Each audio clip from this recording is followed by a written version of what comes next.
Ang susunod na programa ay rated PG. Ito ay nangangailangan ng patnubay at gabay ng magulang para sa mga batang manunood.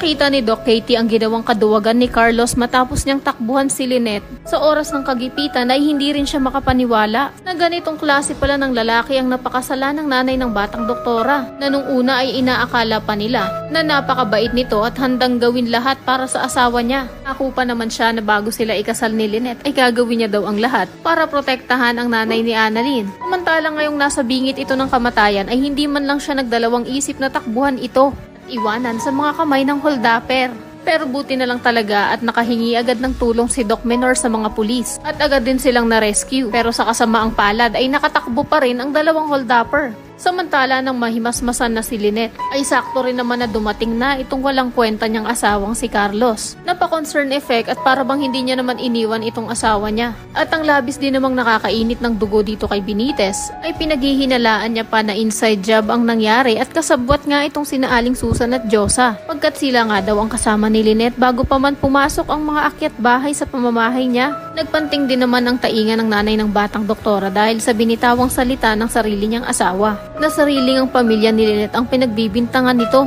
Yung nagigising na sila sa katotohanan ay matatauhan na rin ang batang doktora na isang napakalaking pagkakamali talaga ang naging desisyon niya na pakasalan pa itong si Carlos. At dahil nga rin dito ay unti-unti na rin nilang malalaman ang mga tinatago nitong sikreto. Pero sana naman ay wag nang mag-antay itong si Doc Lindon na lalong lumala ang sitwasyon ni Lynette dito kay Carlos bago niya ipagtapat ang nalalaman niyang katotohanan na ito talaga ang tunay na ama ni Zoe. Kaya naman kung isa ka rin sa mga nagnanais na magsalita rin itong si Doc Enriquez at sabihin niya kay Lynette na walang pag-aalinlangan siyang iniwan ni Carlos na sarili niyang asawa sa kamay ng mga holdapper, para iligtas ang sarili niya ay pakiclick naman ng like at subscribe button. Maaari ka rin mag-iwan ng komento sa ibaba para sa iyong mga saloobin at sugestyon.